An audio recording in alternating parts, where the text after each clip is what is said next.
Hola guys, jadi pada vlog kali ini kita akan mengunjungi salah satu museum yang ada di Jakarta Kota. Apa museum itu? Tonton terus sampai habis. Jadi kita mengunjungi Museum Seni Rupa dan Keramik. Sebelum masuk, jangan lupa beli tiket dulu ya. Untuk harga masuk tiket Museum Seni Rupa dan Keramik dari harga 5.000 sampai 50.000. Tapi jika ingin kalian melihatnya lebih jelas, bisa stop videonya dulu. Kita udah beli tiketnya nih. Yuk kita lihat apa aja yang ada di dalam. Let's go! Halo guys, sekarang kita udah ada di Museum Seni Rupa dan Keramik yang berada di Kota Tua, Jakarta Barat. Kenalin kita satu-satu yuk!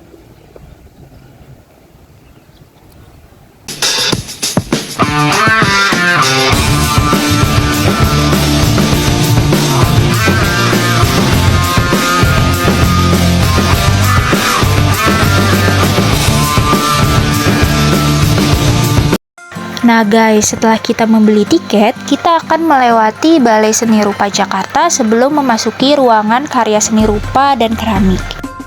Nah sekarang ayo ikutin kita yuk masuk ke ruang 3 dimensi.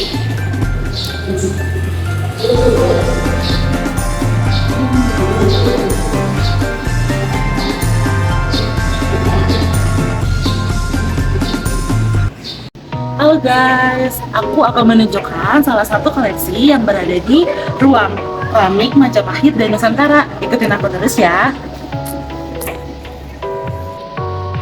Ini adalah salah satu koleksi yang berada di ruang keramik Majapahit dan Nusantara. Yang pertama ada Gunung Kosmos. Gunung Kosmos ini menggambarkan sebagai tempat suci. Bahan pembikat dasar dibentuk sebagai gambaran gunung, suasana hutan, flora dan fauna, kuil pertapan, dibuat dengan teknik gabungan ukir, tempel, dan langsung tangan. Yang kedua, ada lapik atau pengalas bentuk lingkaran, kerucut silindirik, diduga sebuah lapik yang menopang sesuatu yang diletakkan di atasnya. Bagian bawah diberi hiasan garis roda, pelarik melingkar. Bagian ujung tepian atas menebal, diduga berfungsi untuk mengunci wadah yang ditumbangkan. Lapik ini telah diproduksi karena terbelah. Yang ketiga ada pelindung. Nah sekarang aku pengen nunjukin koleksi 3 dimensi yang ada di lantai atas di ruangan keramik Nusantara, yaitu ada pot bunga. Pot bunga merupakan sebuah karya tradisional yang berbentuk pot berbentuk manusia. Pot bunga buatan Jakarta abad ke-20 modern. Terdapat kuping kanan dan kiri. Motifnya itu hias wajah manusia, 2 tangan dan jari. Tekniknya itu ukir, warnanya krem dan hitam.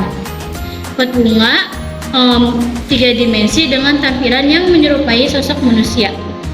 Pot bunga digolongkan sebagai seni kriya atau seni serapan. Pot bunga mengarah pada estetika modern. Bahannya itu yaitu keramik, bahan dan tanah liat. Tekniknya itu yaitu pahat dan ukir. Setelah ada kendi, ada pula candi berkerak loh. Ikuti kamu. Nah, di sini ada kendi bercerak buatan Klaten, Jawa Tengah, abad ke-19 modern. Di mana kendi bercerat tertutup buatan Klaten ini merupakan contoh karya tradisional art atau seni tradisional. Kendi seperti ini biasanya dibuat dengan teknik kerajinan tradisional dan memiliki fungsi praktis. Aspek visualnya yaitu 3 dimensi dengan struktur yang menyerupai vas atau pot. Lalu jenis karya seni ini seni terapan. Pendekatan estetik pada kendi ini termasuk dalam estetika pra-modern. Hal ini terlihat dari desain yang tradisional. Bahan baku karya kendi ini biasanya dibuat dari tanah liat atau keramik yang diperoleh dari sumber-sumber lokal. Teknik yang digunakan dalam pembuatan kendi ini adalah teknik pahat dan cor. Nah, ikutin aku masuk ke ruang keramik modern, nunjukin ke kalian salah satu benda 3 dimensi di sini.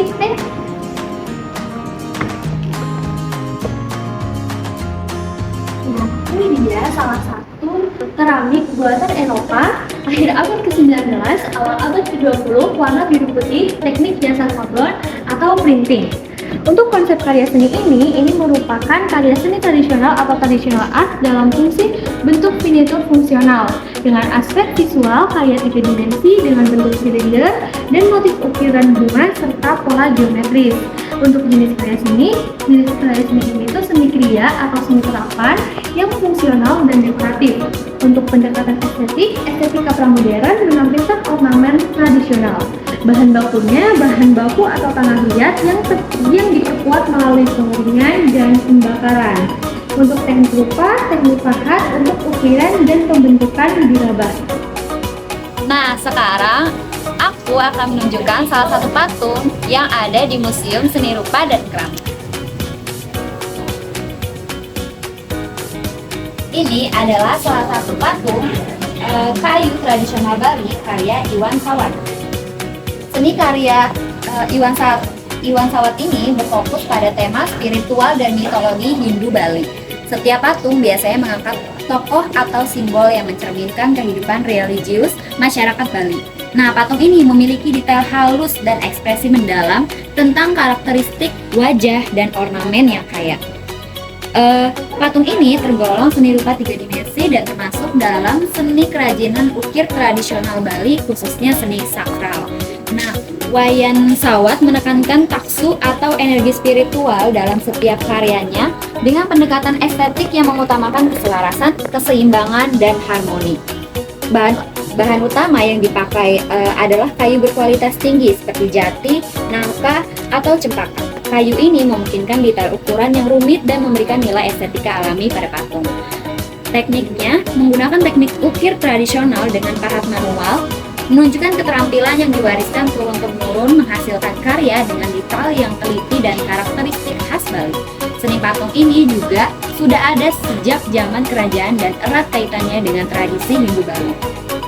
Iwayan Sawat sebagai salah satu seniman kontemporer menjaga kelangsungan seni ini dan memperkenalkan nilai budaya Bali pada dunia internasional. Nah, fasilitas di Museum Seni Rupa dan Keramik juga lengkap loh. Terdapat toilet dan musola yang bisa kita gunakan pada saat kita berada di Museum Seni Rupa dan Keramik. Di Museum Seni Rupa dan Keramik, kita juga bisa langsung belajar membuat keramik menggunakan tanah liat dengan cukup membayar 50.000 aja guys. Nah, sekarang kita memasuki ruangan 2 dimensi. Ayo kita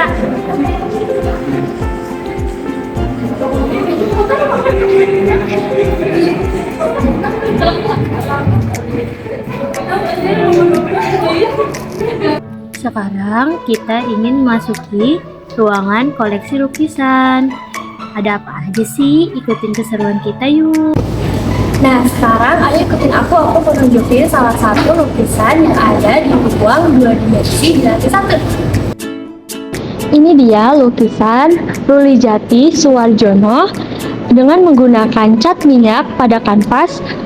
Lukisan bergaya realistik ini dilukis dengan komposisi warna yang cerah dan menggambarkan suasana suatu perkampungan di pagi hari. Nampak beberapa wanita berkebaya dan tukang becak. Siti Rulijati Suwarjono lahir di Jombang, Jawa Timur pada 1930. Pada 1950, Siti belajar di Akademik Seni Rupa Indonesia, ASRI Yogyakarta. Nah, teman-teman, ikutin peraturan ya. Di sini ada tulisan dilarang menyentuh koleksi. Jadi kalian dilarang untuk menyentuh koleksi-koleksi yang ada di ruang lukisan ini. Oke. Sekarang aku akan menjelaskan lukisan lainnya yang ada di lantai 1. Pejuang-pejuang 3. Lukisan bertema perjuangan ini menggambarkan perjuangan Indonesia di suatu daerah Bekasi, Jawa Barat. Lukisan ini digambarkan dengan gradasi warna cerah serta suasana dan kondisi para pejuang yang sedang beristirahat. Terlihat 2 orang pejuang sedang menikmati sebatang rokok. Meski santai namun sigap memegang senjata laras panjang. Sedangkan di pojok kiri atas terlihat 2 pejuang lainnya sedang serius membaca secara kertas. Lukisan ini juga menggambarkan kondisi medan perang yang telah terbakar. Dan nampak juga aktivitas pejuang-pejuang revolusi yang sedang menyeberang. Berikutnya aku akan menjelaskan lukisan yang masih ada di lantai 1.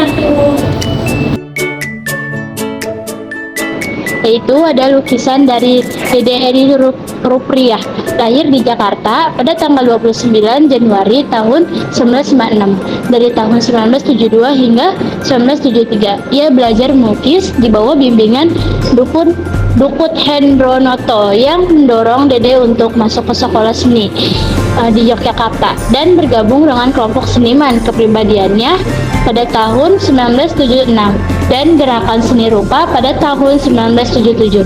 Lukisan-lukisannya digambar sebagai tanda-tanda zaman atau antena sosial.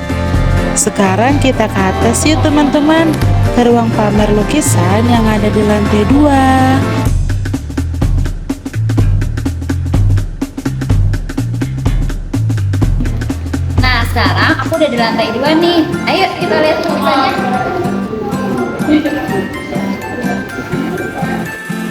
Nah, selanjutnya ini adalah salah satu karya lukisan yang berada di lantai 2. Lukisan ini berjudul An Easygoing Afternoon, yaitu karyanya Ari Smith. Menggambarkan pemandangan pedesaan di Bali. Nampak di sana 7 sok manusia dengan pemanfaatan warna putih sedang menikmati suasana sore hari di sekitar rumah dan puri Bali yang khas. Keseluruhan tafere lukisan ini dikerjakan dengan pemanfaatan warna orange secara dominan dan bintik-bintik putih. Warna orange adalah warna favorit Ari Smith dari banyak lukisan yang diciptakannya. Ciri pewarnaan dan bintik-bintik di segi sekujur bidang gambar selalu menjadi petanda yang mudah dikenali.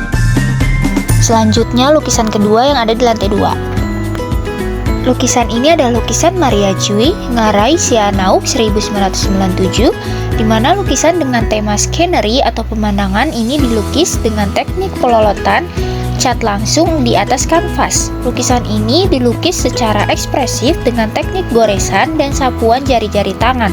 Untuk karya-karya yang terinspirasi dari pemandangan alam, kehidupan masyarakat biasa, nelayan, bahkan pasar.